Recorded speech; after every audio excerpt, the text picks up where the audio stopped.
the first witness for Richard Jakpa, right? And so he came as part of the subpoena. He was asked to bring certain documents, and this dates back to the point where, this entire saga, for want of a better word, began because the prosecution, if you recall, tendered in a dismissal letter from the military and cited that Richard Jakpa had been released or dismissed from the military because of his misconduct and whatnot. And so Richard Jakpa subpoenaed these persons to, come and prove otherwise, that the release letter was actually not what the prosecution are saying it is, and that he himself actually affirmed that he was honorably discharged per the rules of the military. And so that was why the Secretary of the Military Service was here today. He was in the person of Commodore Nana Edu Chemfi. But the details of that letter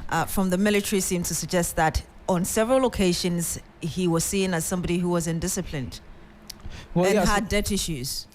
Indeed. So the testimony by Air Commodore Nana Edu Chemfi kind of turned the situation on its head for Richard Jakpa, because he was subpoenaed to bring certain documents, and he brought two special reports, all dated May 2004 and another May 2007, written by the military. Now, content of the said reports, one of it had to do with his disciplinary records.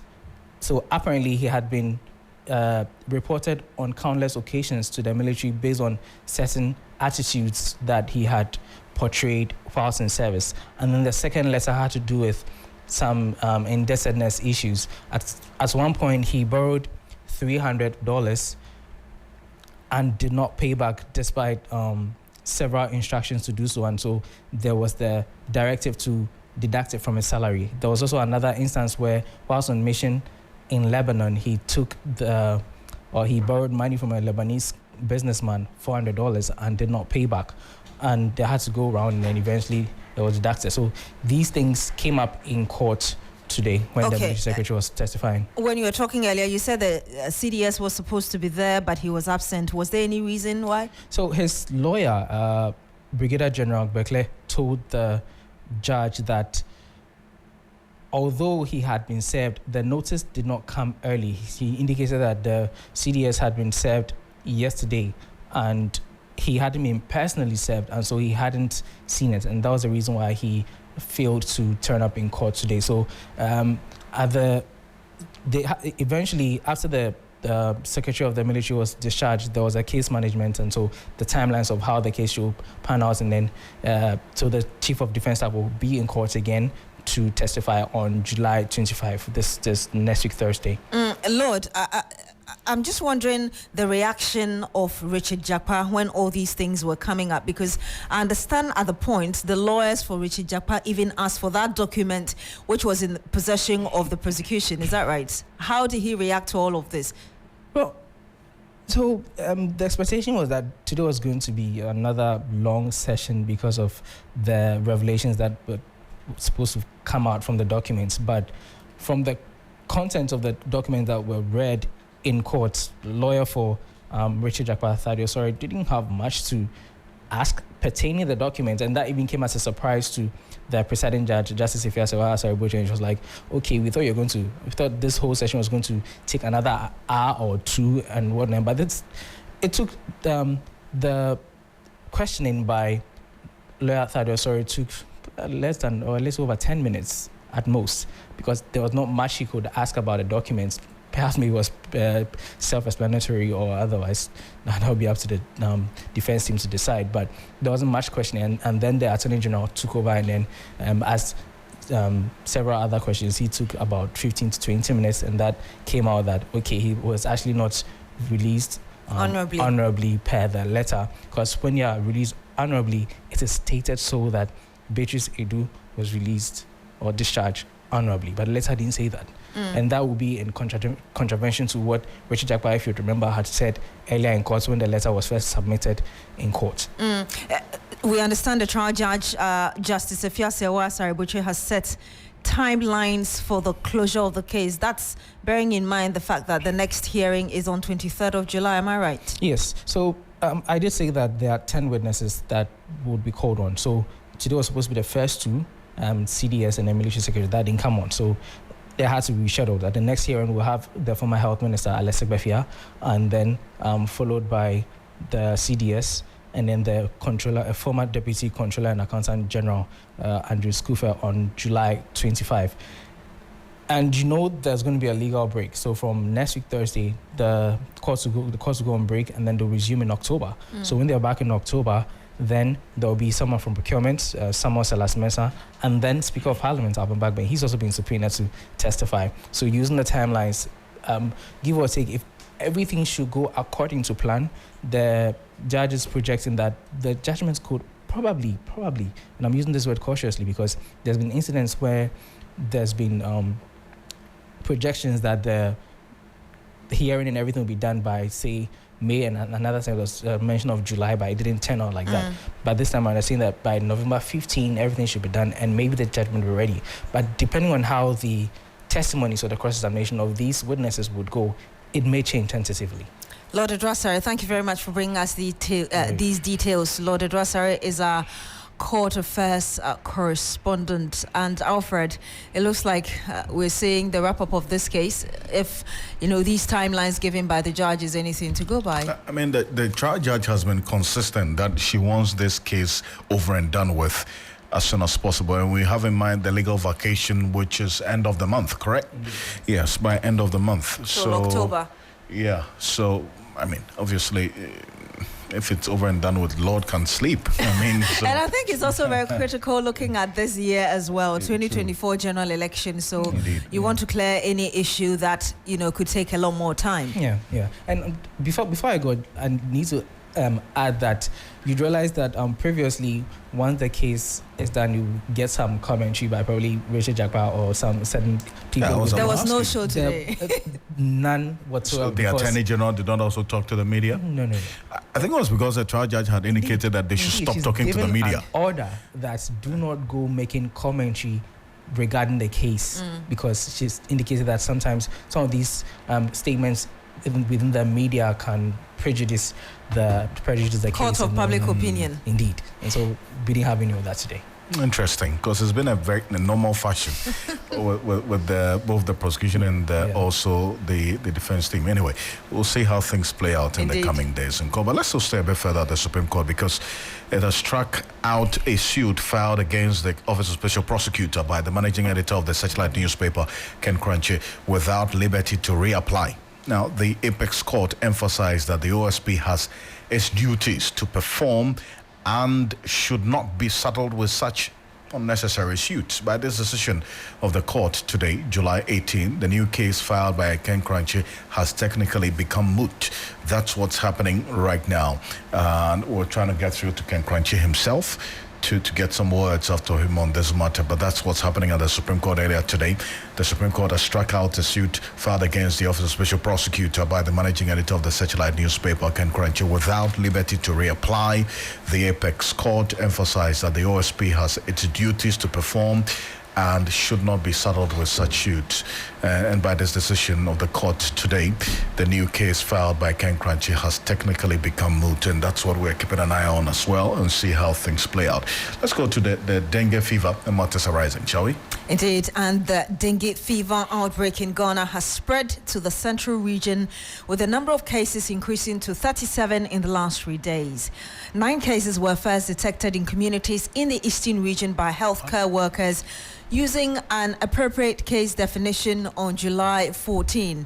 Farmers in the 5 affected dengue fever districts in the eastern region are also unable to work long hours on their farms due to the spread of the insects. And there's also a joint outbreak investigation by national, regional and district rapid response teams, as well as district public health emergency management committees, which have all been activated. And Alfred, surely we should be getting some of the national health officials really bringing us an update as regards how bad the situation is getting across the country. Yes, we will. And just stay the steam on that one. Let's go back to our earlier story where the Supreme Court has dismissed that lawsuit filed by Ken Kranchi, editor-in-chief of the Daily Searchlight newspaper, challenging the constitutionality of the Office of Special Prosecutor. Now, Ken Kranchi is joining us on the telephone. So, Kranchi, good evening. Thank you for joining us here on Hot Edition. Good evening. Good evening. So this is it. This is the verdict of the Supreme Court. In fact, you don't even have the liberty to even go ahead with that later suit that you filed, to the extent that you cannot reapply. What's going to be the next step for you? Well, thank you very much. Let me deal with the issue of the question of whether I have the liberty to reapply or not. Tomorrow, God willing, I shall be writing to the Supreme Court Registry for an official copy of the decision that was communicated in open court by the Chief Justice who was presiding on the matter. You see, there is a fundamental issue in this country. Every person, every Ghanaian has an inherent right to access the courts of this country with whatever matter concerns them. So where you have an actual court of law issuing a judgment in written form, and we are hoping that they have written it. I'm hoping they actually put that in writing, where she says that you cannot come back with this matter. It would have created a major problem. Everybody who is a lawyer in this country knows, and it's actually done, it's practice. It's actually done, it's practice, that when you have a matter before a court of law, and for any number of reasons, you think that it would be strategic for you to go back, reformulate the matter, and come back before the court, you can, as I did yesterday, bring a notice of discontinuance that for the time being, in fact, recently, Imani and some other interest groups also went to the Supreme Court and they did a similar thing, that for whatever reason, we think that this suit at the present time, we are taking it back. But at the appropriate time, we shall bring the suit back again. It is done. The Attorney General constantly and regularly files what we call a nolle prosequi, that at this moment, we are not going to proceed with these charges. They will take the person out of court and then go and charge the person with new charges. It is done. If you are going to have a situation where the court will say that once you decide to file a nolle prosequi, why you decide not to go ahead with the prosecution of any matter, the court is then going to say that they have barred you from coming back on the same matter. It's going to be a whole new precedent, and I think it is a very strange introduction that happened in the Supreme Court yesterday, and ought to be looked at maybe by the Ghana Bar Association and whoever is interested. I see. Now let us go to the case that what happened yesterday. What happened yesterday is that in 2023, I filed a writ against the Office of Special Prosecutor.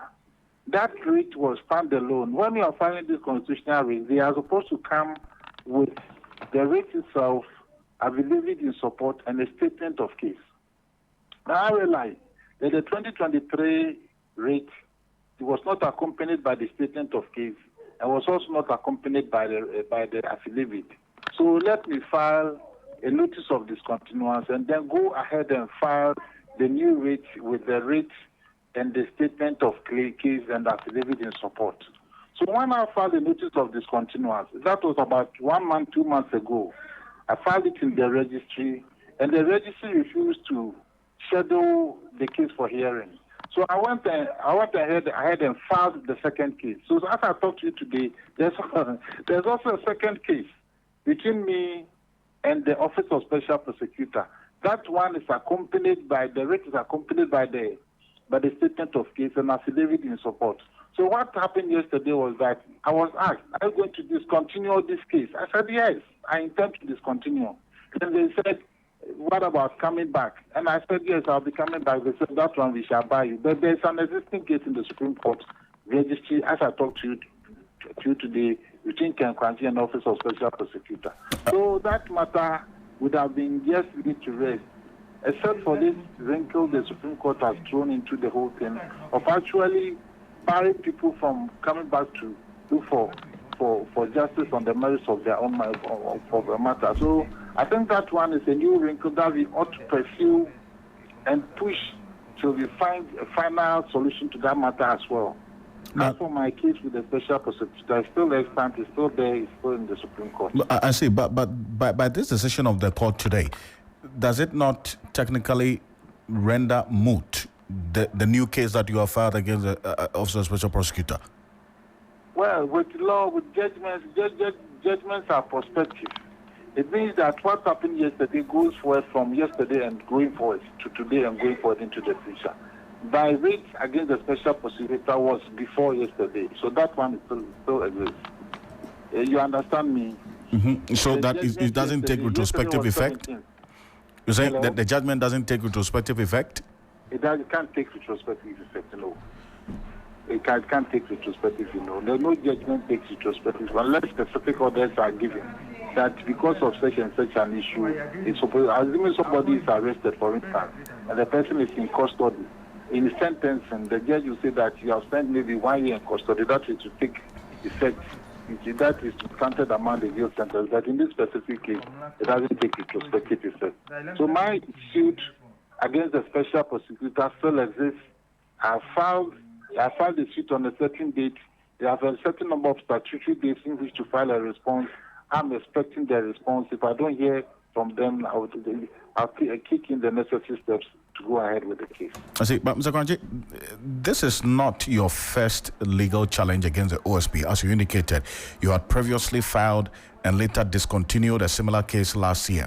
So, listening to the court's ruling today, they indicate that the OSP, in their view, should not be distracted by such lawsuits and should rather focus on its mandate, and that these lawsuits coming from you are becoming destructive.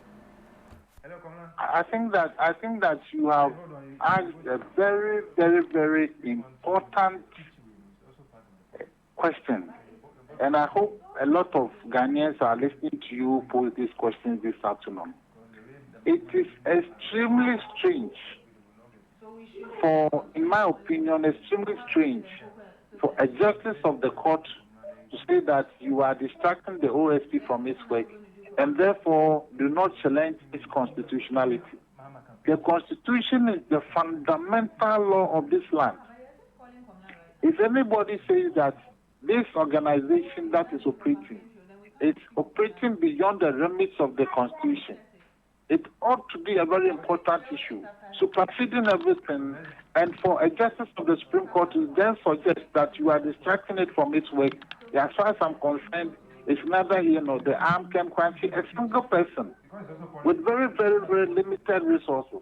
Okay, the OSP has funding, it has officers, it has lots of lawyers, it takes money from people that come before it. Okay, fantastic resources. It is sponsored by an act of parliament, goes to parliament and takes funding, millions of dollars and millions of cedis at its disposal. If its constitutionality is challenged, it can let one or two lawyers at the place look at the case and address the case.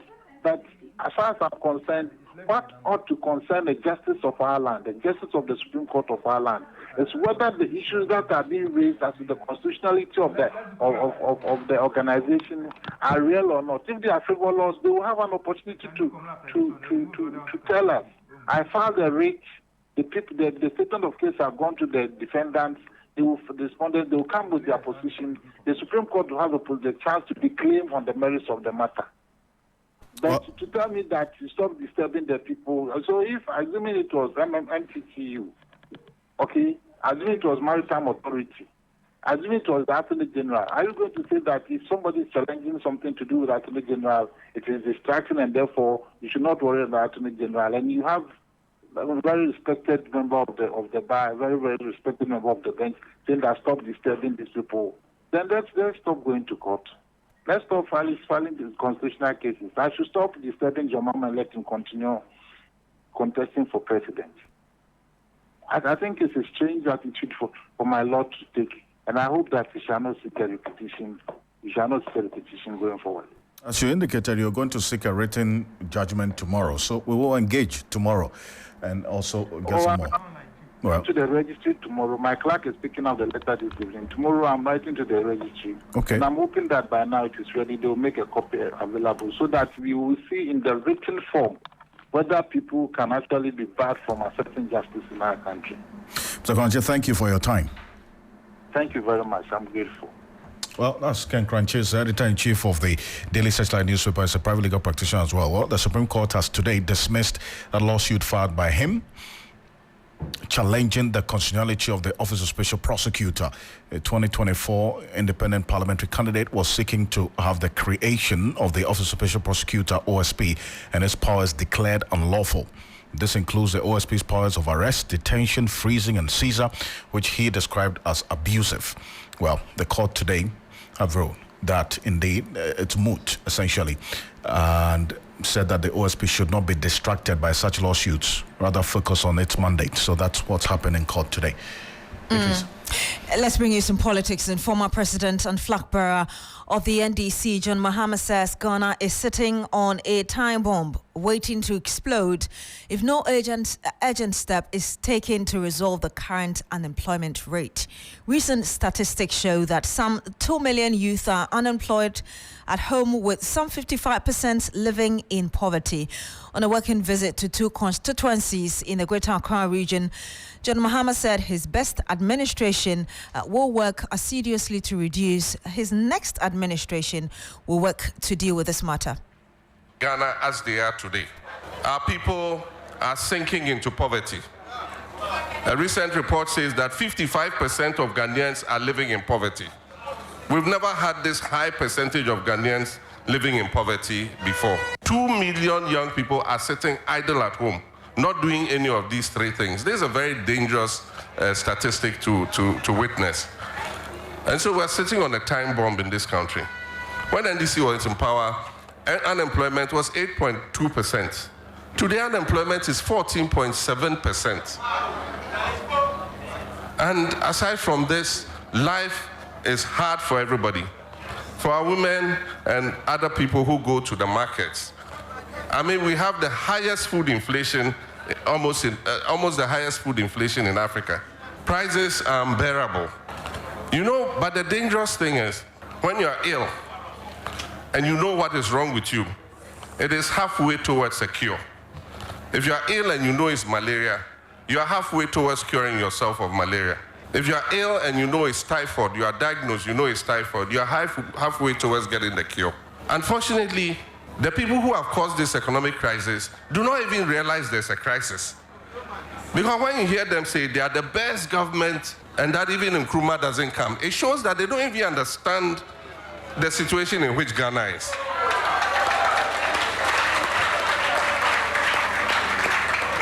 Because if they understood the situation, we're still 5 months to an election. There are urgent measures that they can take to ameliorate the situation. You don't go saying, vote for me, and when I come, I will do this. You can do it now. You say you rationalize taxes. 5 months to an election, you can rationalize. It's enough time to rationalize taxes. All the promises you are making, you have enough time to start implementing them right now. And say, no, vote for me first, and then I'll come and do it.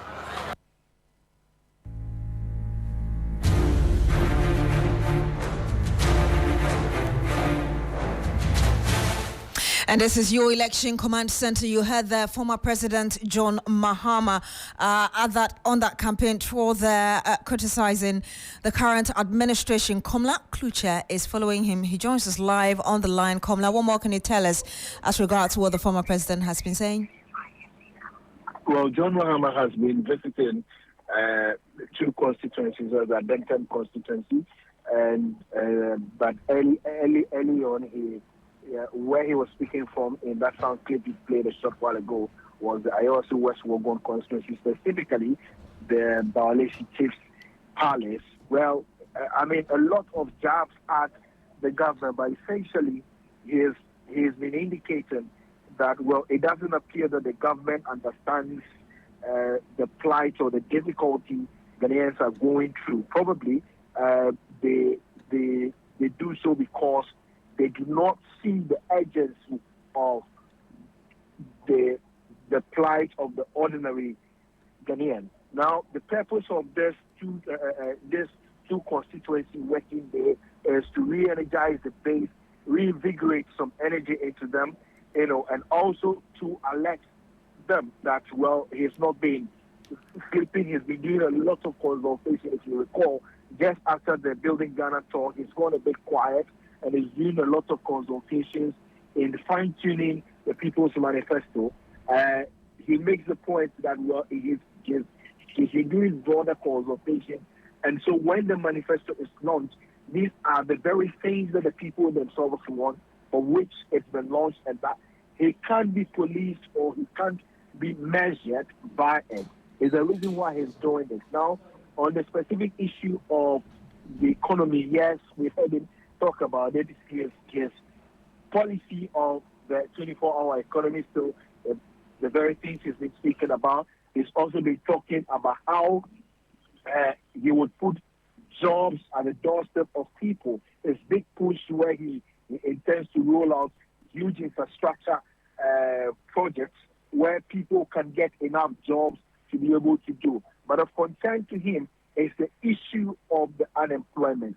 He makes the point that with what the statistics do say for Ghana, it is really time ticking, and if the country is not very careful with government, not just the NPP administration, but also the NDC, a future NDC administration, if care is not taken and this is addressed, I mean, the issue that happened, and he didn't say specifically, the issue of Kenya though, but he says lessons can be learned from it, but there's a need for governments to give urgent attention to what has been going on in the country regarding unemployment numbers. But the policies that he would put in place that will alleviate the plight of the people to a very large extent would deal with the issues of unemployment. And then people can also be happy and go about their normal duties. But yes, of course, he's also been speaking about the records.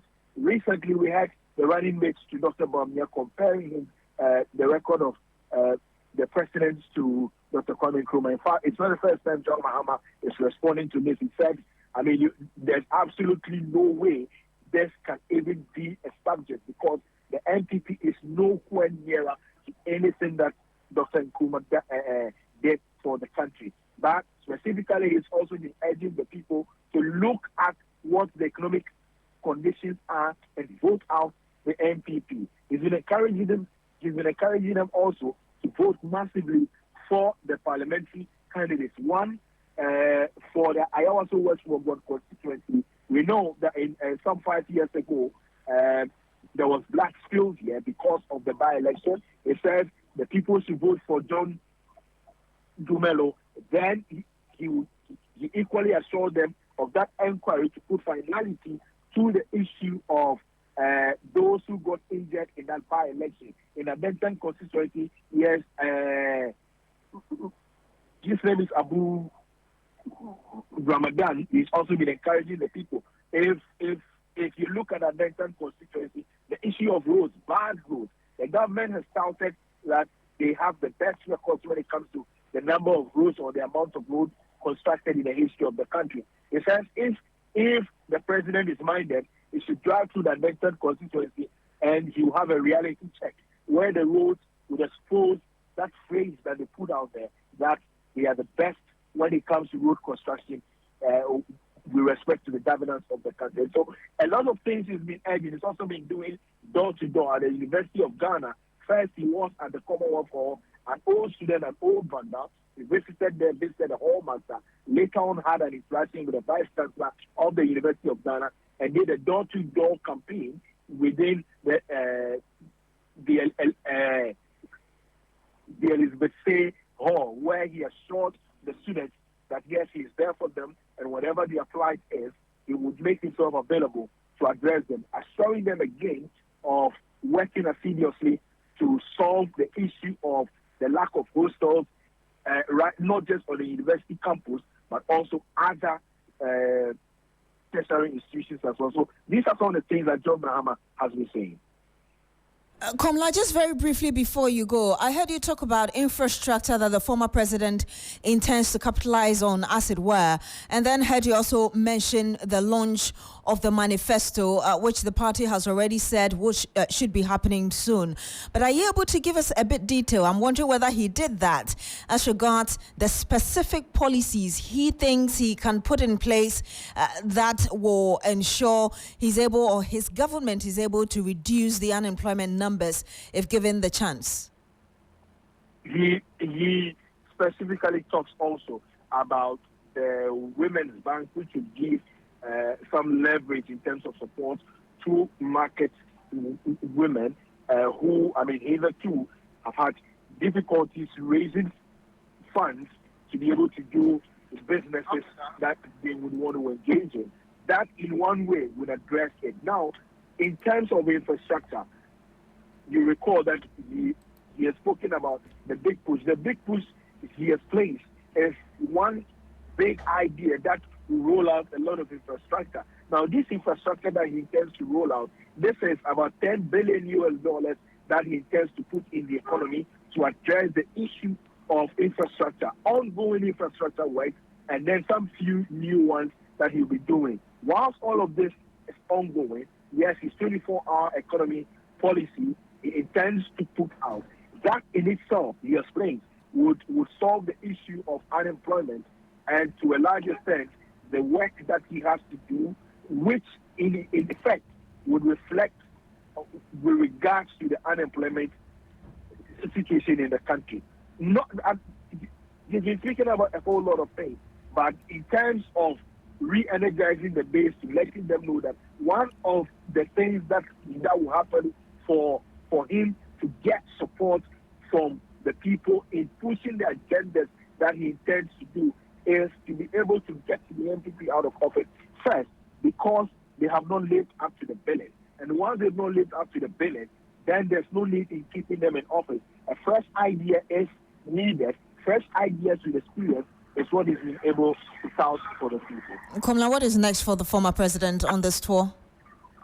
Well, this weekend is a mammoth walk in the Nungwa area, starting from the Spinks Road area. The John Mahama intends to hold that walk from the Nungwa area, from the Spinks Road specifically, the Batuna area, and then you end up somewhere in Nungwa. This is a walk that a lot of people are expected to partake in, and he is looking forward to getting the people out there in their numbers. There's talk about the fact, amount of candidates, there's talk about the fact that he hasn't been on the ground because he's not been seen in town recently, but the expectation is that he will be able to galvanize the base of the party with this mammoth walk that he intends to do, so that he'll be able to keep up enthusiasm ahead of the launch of the manifesto, which is happening by the close of the month, and then he hit the ground fully running for that campaign, which will be starting hopefully by the first week of next month. That's the assurance that we are getting from his handlers.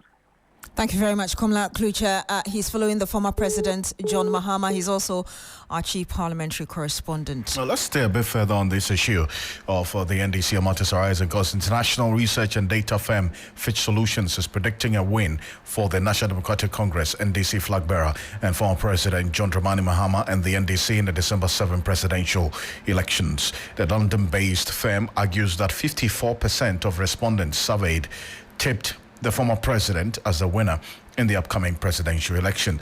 In its mid-year review for Sub-Saharan Africa, Fitch Solutions explains that the current state of the economy will play a significant role in the choice of voters on December 7. According to them, a Mahama-led administration is also likely to with the International Monetary Fund program initiated by the Akufo-Addo government. Let's stay a bit further on this. And if you go on our Facebook page at 3FM927, we're giving you highlights of this Fitch Solutions prediction based on a survey that indicates that 54% of the respondents indicate that they would vote for John Dramani Mahama. The pointers indicates that 5 incumbents in some major markets will come under pressure in 2024 elections. This theme was played out as evidenced by the African National Congress's loss of its parliamentary majority in South Africa, the opposition's victory in Senegal, and the ruling party's trailing position in Ghana's opinion polls. also they talk about other related matters, including the state of the economy. Let's go on to the telephone now. Dr. Rashid Tanko Computer is a Deputy Director in charge of IT and elections for the NDC. He's joining us on the telephone. Dr. Computer, good evening. Thank you for joining us. Good evening. My brother, how are you? I'm well, thank you. I'm sure this prediction by Fitch is obviously making you well and happy, is it not? Very well. For us, this one didn't come to us as a surprise. It's something we knew all along, that the NPP is on its way out completely. You remember in our last discussions, I did predict that we're giving them almost 54%. And Face Solution have come to confirm that. In fact, we are even working assiduously to make sure that we up the number, at least either 65 or 56. Because this government, we need to arrest the soul of the country and our democracy. And we just have 4 months to do that. Constantly, Ghanaians are buying into our programs. They are buying into our solutions that we are selling to them. His Excellency John Dramani Mahama, he's on top of the issue. Ghanaians have come to believe that he is the person who can salvage the economy as of now. And so it didn't come to us as a surprise, because we are working towards it. And we are going to make sure that we protect the interest of our democracy come December 7th. And you see, this poll talks about the fact that they believe the MPP will be defeated by the opposing NDC in the general elections, with the ruling party trailing in a number of opinion polls that they make reference to. Does that mean that for you, the NDC, you go to sleep, this is a done deal for you, or you're going to still stay on your toes? My brother, I told you that we have been working assiduously to even up the number. You are upping the number beyond the 53%? We want to up the number. We want to make sure that we cross over 54, at least get to 55. That is what we are working towards. That's why we are not sleeping.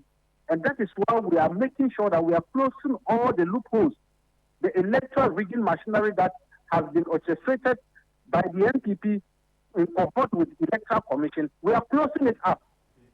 And we will make sure that every Ghanaian vote will be counted and declared properly.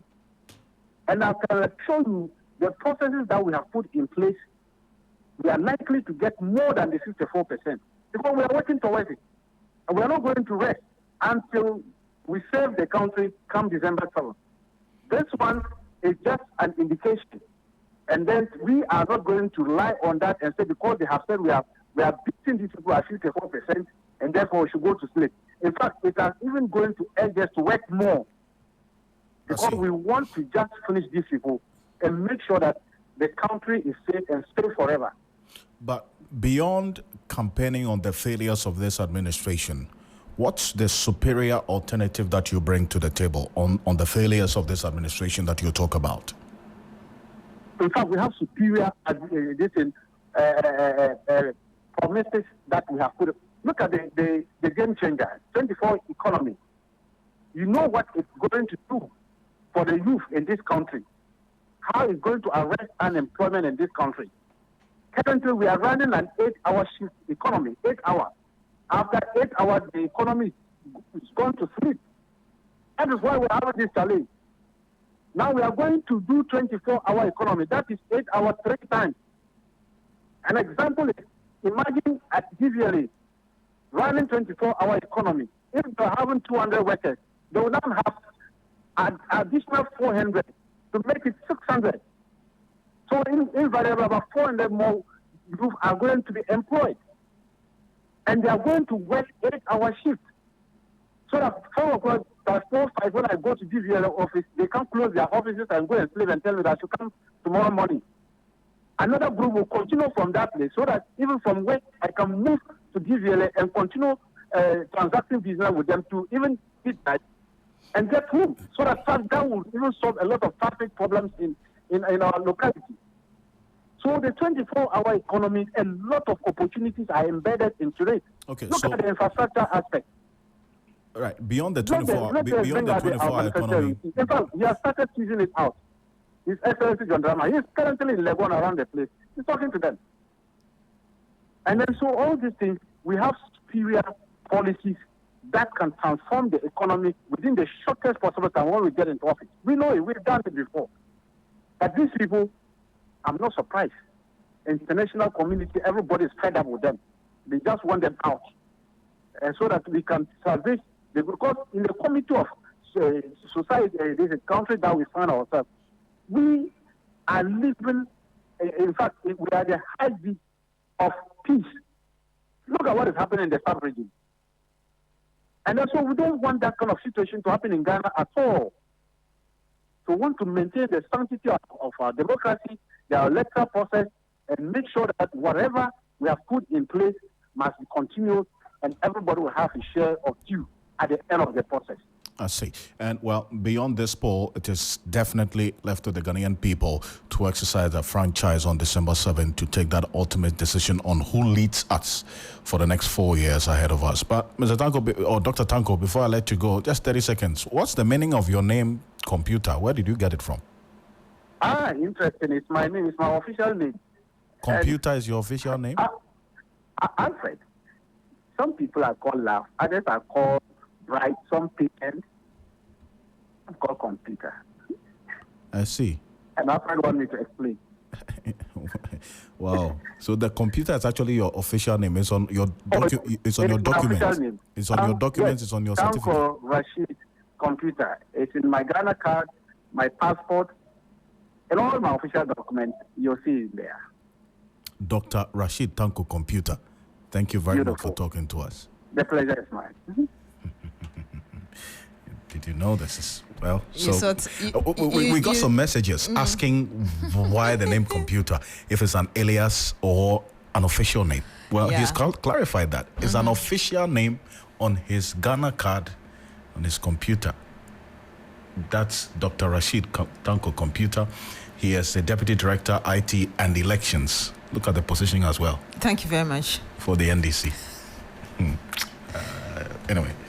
Let's bring in some more. Yes, and the Minister for Education, Dr. Yao Oseaduchim, today met officials of the West African Examination Council, WAEC. Now, ahead of the meeting, there have been concerns that timely release of the 2024 BEC results is likely to be affected if government's indebtedness to the West African Examination Council continues. Now, the Ministry of Finance released some 47.13 million Ghana cedis to WAEC, giving the council a lease of life, as it were, towards the conduct of the just-ended BEC. We're joined by Head of Public Affairs at WAEC, John Kapi. Good evening to you, sir. Thank you for joining us. Good evening, and thanks for having me. Has the meeting with the minister ended? Oh, yes, the meeting has ended. What was agreed on? So, it was a very cordial meeting. All issues that were bothering either party were laid bare. So, some tentative agreements have been arrived at, and we are both going back to our various units to work out things and ensure that we are on the same page and be able to deliver whatever we need to deliver at the appropriate time. What are those tentative agreements you talk about? So I think that there has been this information about us being able to get the results out early enough for the candidates to start the academic years some way, somehow trying to resort back to the previous academic calendar that begins in September and ends in June if you want. So that is one of the issues that we looked at. We also looked at issues of financing, and then we looked at feasibility of the timelines that we have set for ourselves. And so these are things that we need to sit back again in our various units to look at and then work at and be sure that we are on the same page towards achieving our common goal. So let's talk about the finances, which have the potential of influencing perhaps your timelines. Was there any agreed or agreement on, for instance, how much will be released to WAEC so you're able to release, for instance, the results in time? Well, we didn't talk about specific figures, but the assurance was given that money was certainly going to be made available for us to be able to carry out the marking exercise and then the processing of the results. What time are you expecting the monies to, for instance, to be released to you? Well, these are not questions that you can ask, but then if in front of you the minister gives instructions to his lieutenants to work out and get money over to you, it will be difficult for you to ask, am I getting it tomorrow or the day after? But certainly, once we are looking at certain timelines, I believe that the money to be released timelessly so as to enable us carry out our mandate. So let me go then to the timelines you talk about. What timelines have you set for releasing the results, and perhaps within which you believe you'd have received the resources you need to ensure this is done?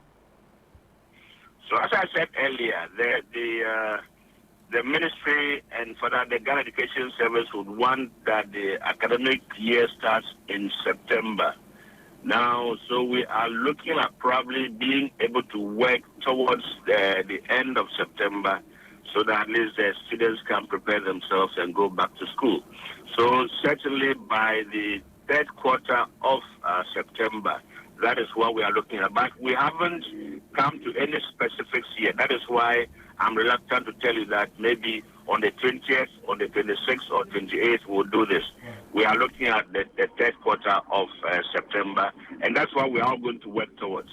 I'm not sure this is the first time you might have received any sort of assurance. How sure are you that everything is going to fall in place so you're on time?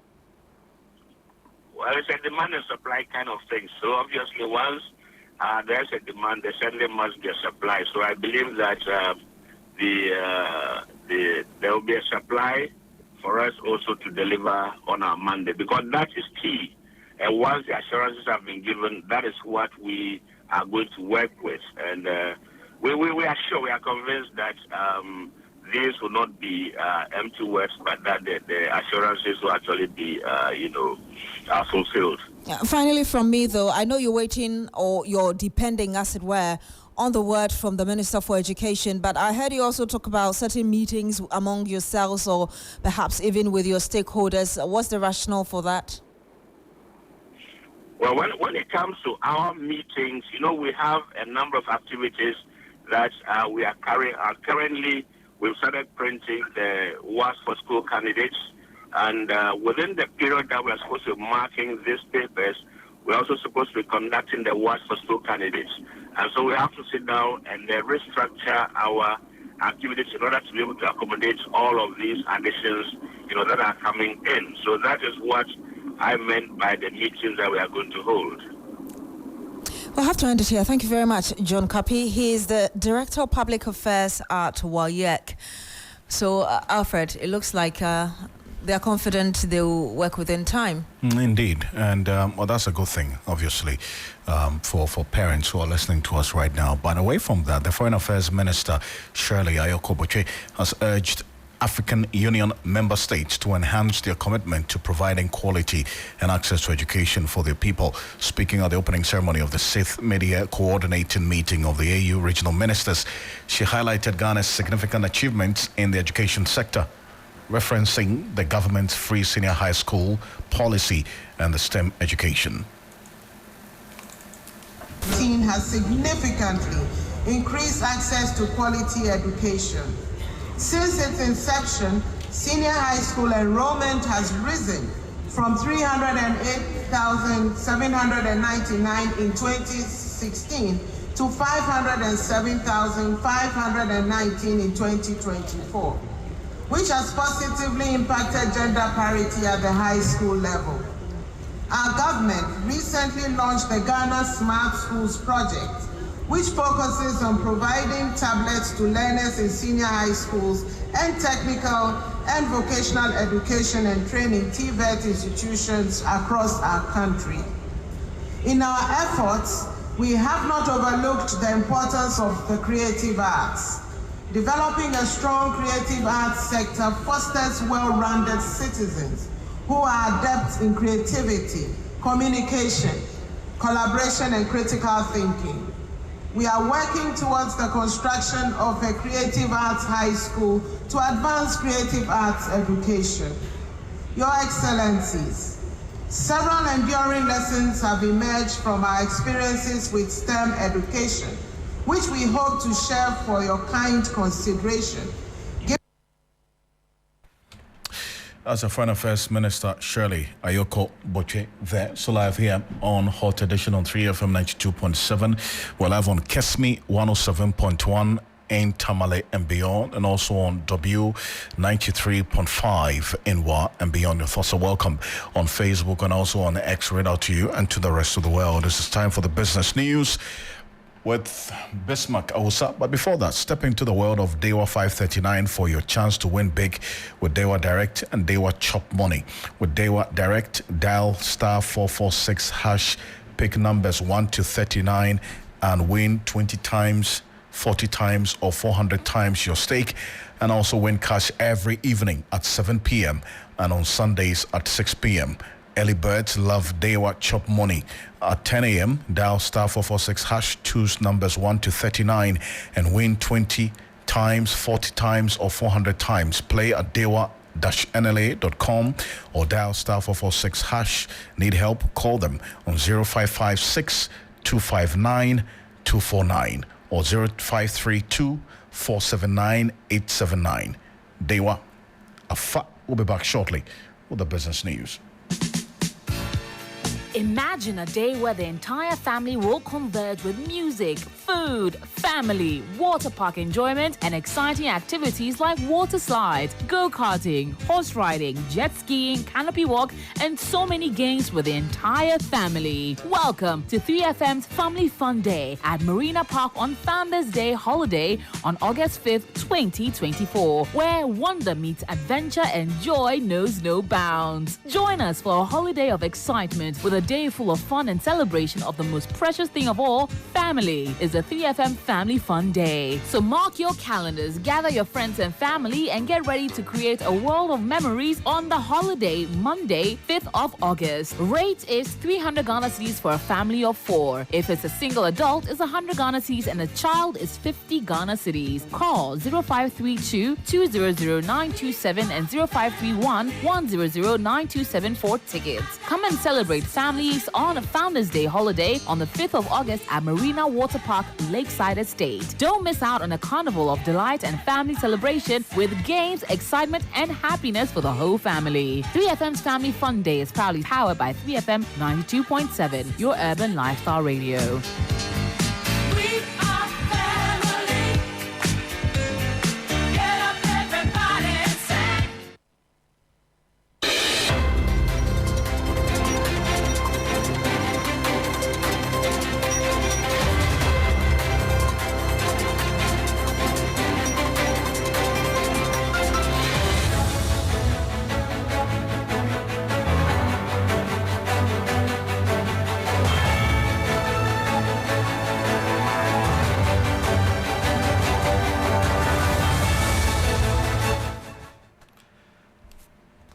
Hello, good evening. It's time now for the business segment on Hot Edition. Coming up tonight, managerial staff and local unions of produce buying company PBC demand dissolution of company's management over dwindling fortunes. We will bring you details.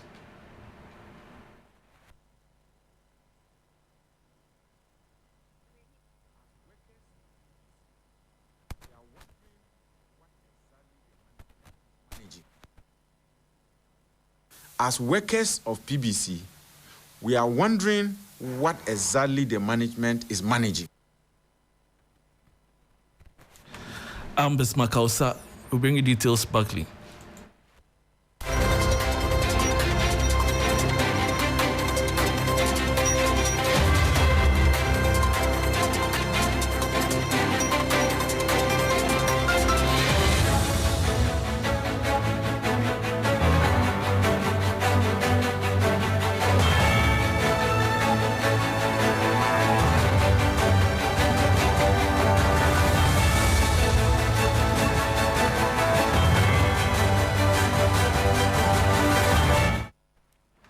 Thanks for your company. Now to our very first story. Managerial staff and local unions of the produce buying company PBC have filed have called for the dissolution of the company's management.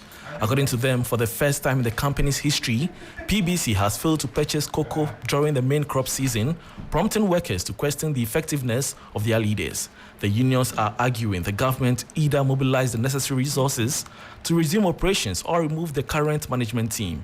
Cosmos Tekemuri is national chairman for professional and managerial staff at PBC PLC.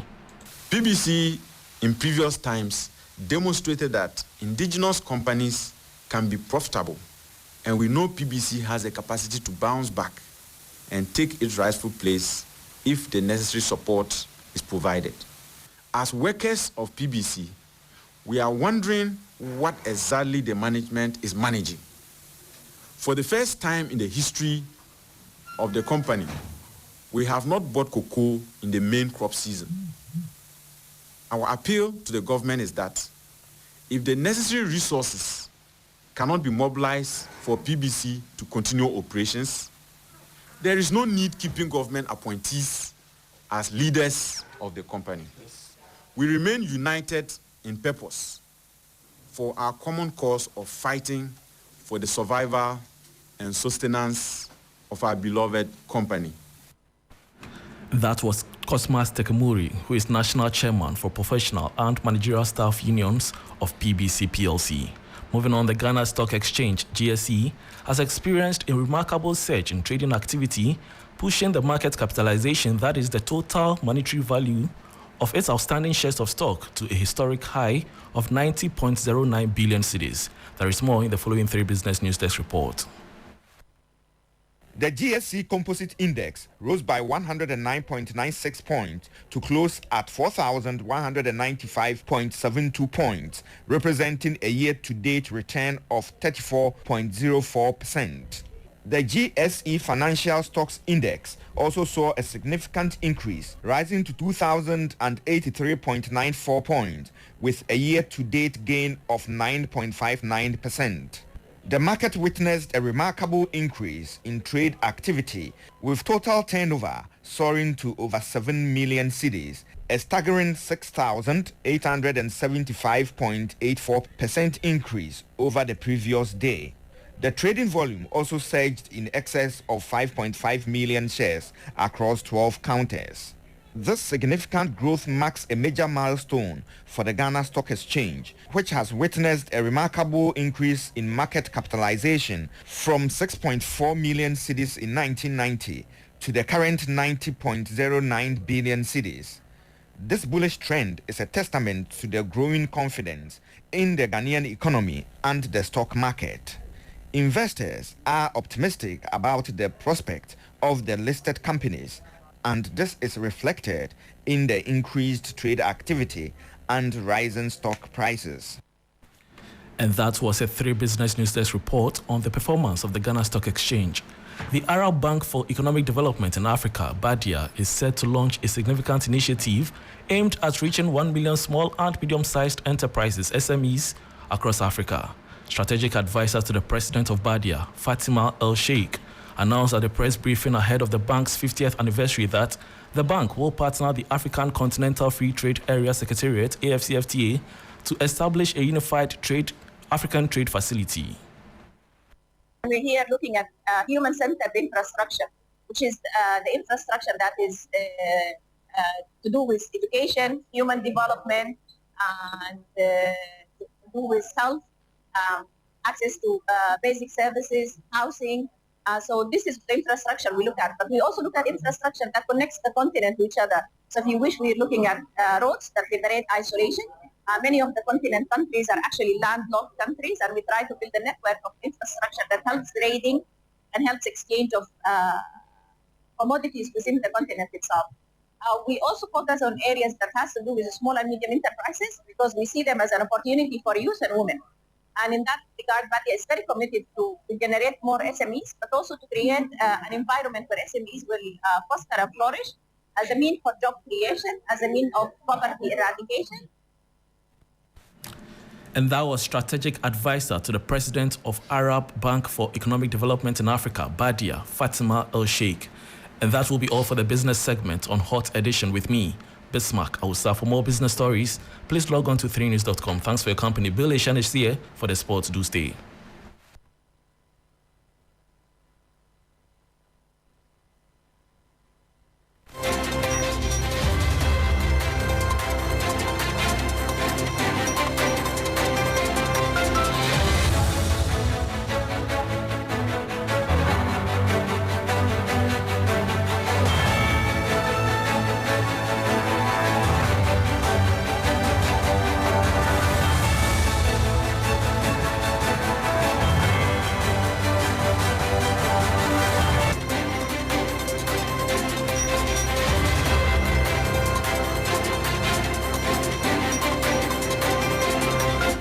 Hello, good evening and welcome to the sports segment here on the 3FM Hot Edition. My name is Beatrice.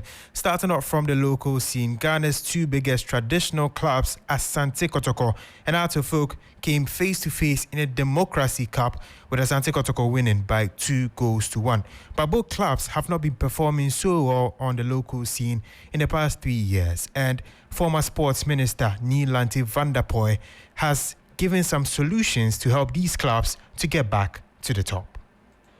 They must do what they have to do right, because there is something that the other teams are doing and doing better. Football is said that one team cannot dominate all the time, but the two traditional clubs need to change the way they are run and the way they do their things, so that they will be able to run in line with contemporary administrative strategies in football, and also do the things that other teams are doing that is making them better. That's what they have to do. As of folk disease is different from Asante Kotoko disease, so you don't expect all of them to use the same prescription. But the House of Folk should look at their own peculiar situation and see what they have to do in order to make their team better for next year. Kotoko are doing what they think they must do that will make the team better, and I think it's all good. Still on local football, in the heart of Ghanaian football's off-season, teams prepare for their respective challenges in the upcoming campaign. From GPL champion Samatex to newly promoted Vision FC, ambitions are high amid strategic training and squad reinforcements. Kelvin Oswansa has the details. Samatex are training in a Crouton. This camp has granted their rise into GPL triumph. Despite player losses, they've reinforced their squad, aiming to retain the GPL and succeed continentally. MTN FA Cup winners in Swatreman are training under new coach Yao Prekon in Swatre. Their target is the CAF Confederation Cup group stages. Newly promoted Vision FC train in Adrian ahead of their Premier League debut. Nana Kwekwajaman, former Ghana under-17 coach, leads the technical team despite limited top-flight experience. Asante Kotoko's confidence has surged after beating Hearts in the Democracy Cup.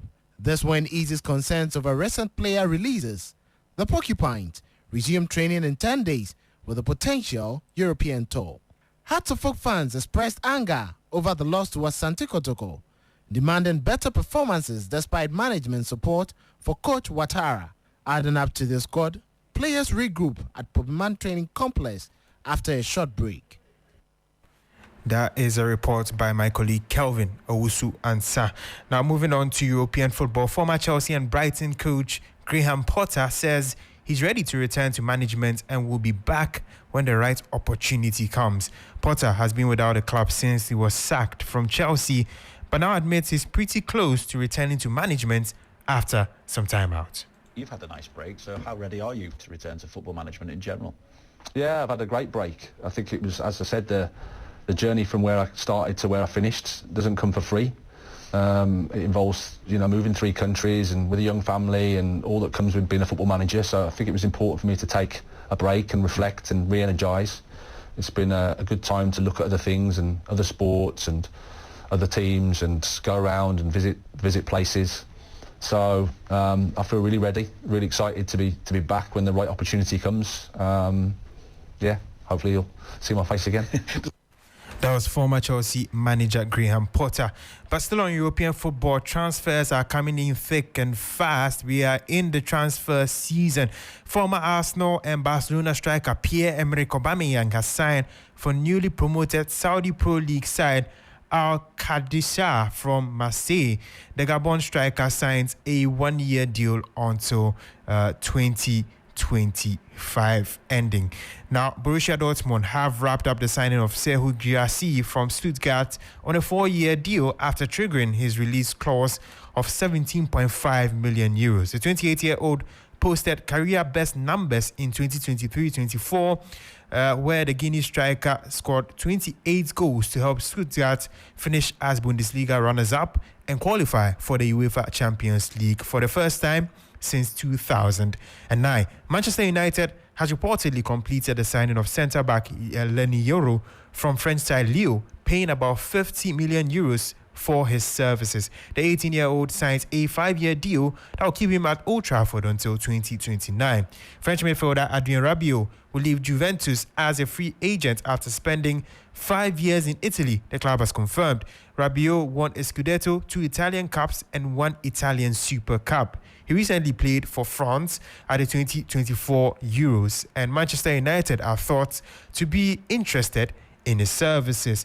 To our final part, former Liverpool goalkeeper Pepe Reina has made a return to Serie A, this time joining Como after his contract with Villarreal expired. The 41-year-old is expected to work with his compatriot, former teammate in the Spanish national team, Francesc Fabregas. And that brings an end to the sports segment here on the 3FM Hot Edition. My name is Billy Shen, and of course the Hot Edition continues with Beatrice and, of course, the rest of the team.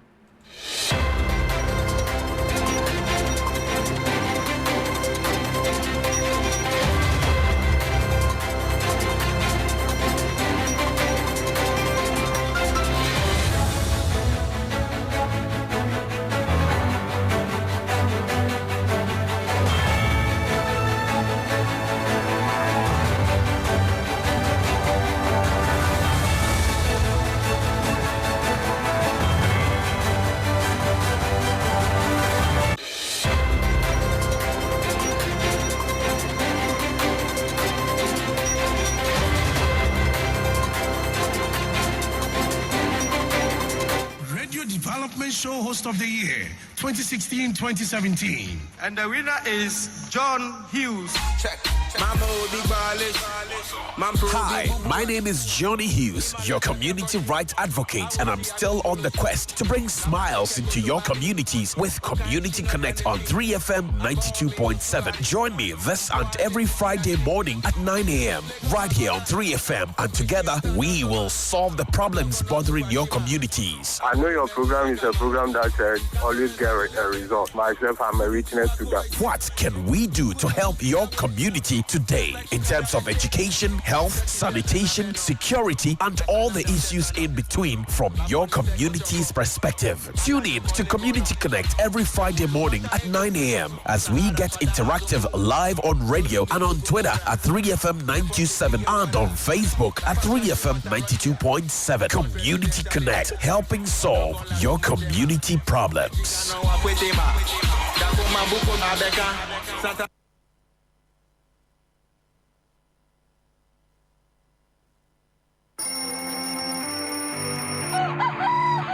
I wake up early every weekday because of you, to keep you on top of your game. Yeah! You are at the center of our universe. That's why we make it a duty to serve you only the freshest, hottest news and entertainment. When you want it, where you want it.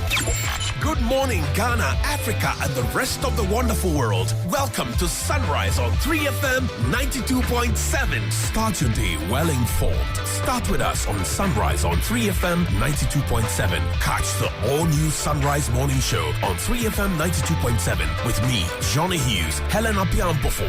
Weekdays from 5:55 a.m. to 10 a.m. only on 3FM 92.7. 3FM, your urban lifestyle radio.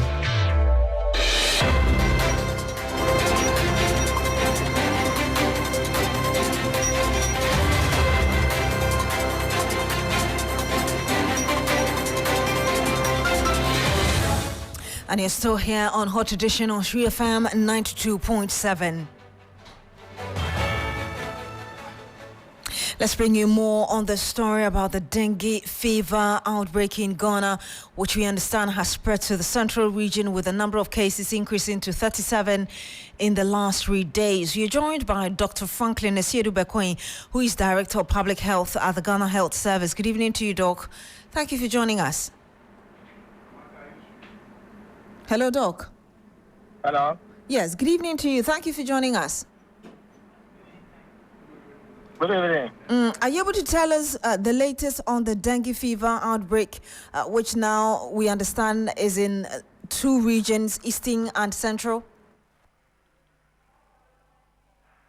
Yes, so I'll say that for now, the data we have hasn't changed. Maybe tomorrow or what. But what we have is that we have 36 cases, which are from the Eastern region and then Central region. So Eastern region has 11 confirmed cases, and Central has 25. But if you want to look at it by geography, you realize that though there are different regions, they are adjoining districts. So there are districts that are spanning from Eastern that now that ends in Central, and the presentation complaints are the same. They are persons who thought that they had what looks like malaria over a period of time, that later we realize that it's dengue. So I think for us as a service, what is good is that we'll be able to identify what is causing the fever, and now we know clearly how to put in the right kind of prevention to address the challenge. So that is it. That's it for now. So you know what to do, so we shouldn't worry about this getting out of hand or getting worse. That's what you're telling us. Oh no, what we are saying is that we need to put in make sure that the preventive measures are adhered to, and then we can be sure of the effectiveness of it. So the main thing is that it's about mosquito bite.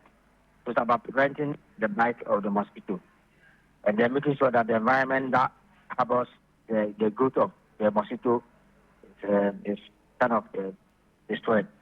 So, and then also, one thing we want to put across is that we do not need to self-medicate, because the symptoms are similar to malaria. So if you are not careful, you assume that you are dealing with malaria, and then you self-medicate, and that may give you the bad results that we don't want. Dengue actually has 2 types. So you have what they call the normal dengue, then the severe type. The severe type is where you may have a fatality. So if you are able to detect early, and then you go to see medical advice or medical attention, they are not likely to get that may be hemorrhagic. The hemorrhagic is the one that they bleed. They may have somebody vomiting blood, coughing blood, or passing blood in the stools. So that is the severe type that we do not want you to occur. We'll talk about the measures, but Doc, so far what we have, you wouldn't say it is under the category of the severe type like you're describing? No. You have to look at the 36 cases. I think that's the only one that went on admission, but it was decided after a day. So for now, in terms of classification, you say they are all the normal type. You mentioned earlier that there's a need to put in preventive measures against the spread of this dengue fever. So far, in the communities which have been identified as having the fever, what measures have you put in place to, curtail the spread to other places? So for one, the issue is counting the cases. So we have what we call the case database. The clinicians have been trained about how to look for a case of dengue fever. Then we have also gone ahead to train the health workers about how to manage cases. Though for now we are only, I'll say, normal cases. And then we are actually intensifying our risk communication, because it's about making sure that we avoid mosquito bite. And then we also talk about the issue about no self-medicating. And then one thing is that the vector, which is the Aedes mosquito, actually bites during the day. So one thing we are telling the community members that if they are going to the farm, they need to wear clothes. You wear long sleeves, possible wear socks. So the idea is to prevent a bite from the mosquito. And then we're also trying to make sure that we minimize or eradicate the habitat for mosquitoes to breed. So if you have any receptacles that will collect water, basically they are all covered or dispose of the water. So those are the ambience that will allow mosquitoes to grow, and that's what we are trying to get rid of. Doc, how closely are you working with, for instance, the district assemblies who also take responsibility for what happens in our environments? Yes, so apparently, the district, I'll say the head of health is the DC. So they are the ones actually mobilizing the teams to address it. So they've even had emergency management committees, which is chaired by the DCs or the MCs. So they are the people who actually mobilize, because it's also about environmental management.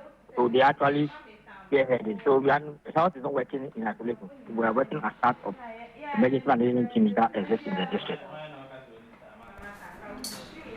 Well, Dr. Bokwin, so I just want to find out very quickly before you leave us.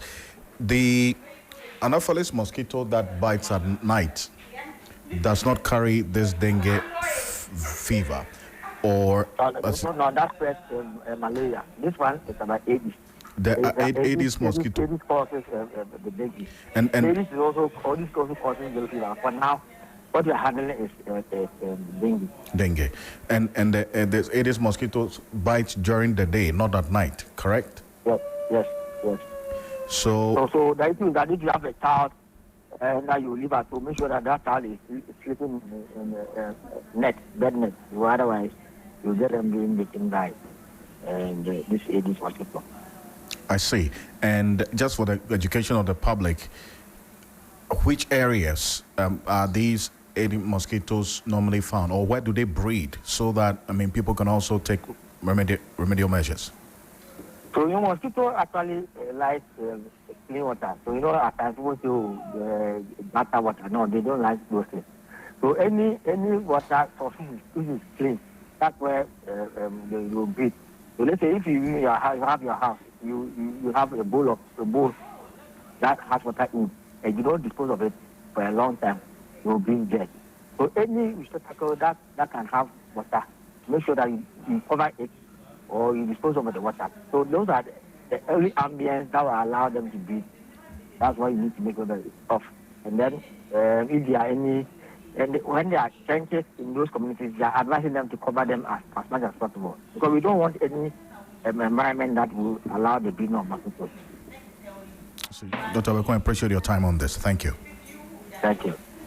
And you heard Dr. Franklin Asiedu Bekoin. He's the Director of Public Health at the Ghana Health Service. Let's bring you some more. Ghana's democratic credentials are under threat. That's according to the latest Afrobarometer survey evaluating democracy and its gains on the African continent. Per the report, there is a growing dissatisfaction among citizens on the continent to the practice of democracy, with more and more people fancying military rule. In the case of Ghana, for instance, satisfaction with the practice of democracy has declined by some 21% over the last decade. The report adds that, quote, Ghana's much heralded reputation for clean elections has been tarnished by increased violence, with 8 fatalities during the 2020 presidential polls. And President Nana Akufo-Addo has grown increasingly heavy-handed, stifling the media and eroding the accountability of institutions, unquote. There's some more that the report brings in terms of statistics. It says support for democracy declined by 6 percentage points over the last decade, 2012 to 2022, from 82% to 76%. Rejection of military dropped by 18%, from 86 to 68%. And if you're watching us on Facebook, we're showing you the numbers there as we have them. Also, declining satisfaction with democracy down by 23%, from 74% to 51%. Again, on the issue of corruption, the report concentrated on corruption increase in Ghana, and it said 77% believe corruption has increased. Again, corruption at the presidency, 75% believe corruption exists at the seat of government. 55% believe all persons at presidency are corrupt.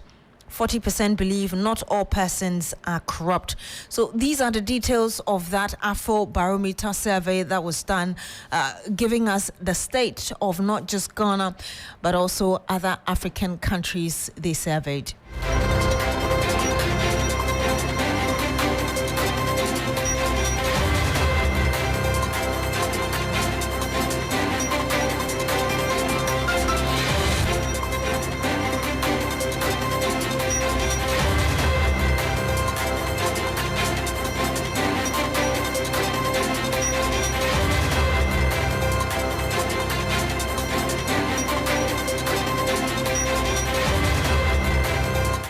And that's how we end Hot Edition here on Shri FM 92.7. My name is Beatrice. And I am Alfred. Ocansey. Join me at 10 p.m. on TV3 for Ghana Tonight. Log on to shrinews.com for more news. Have a good evening and do enjoy the rest of our programs.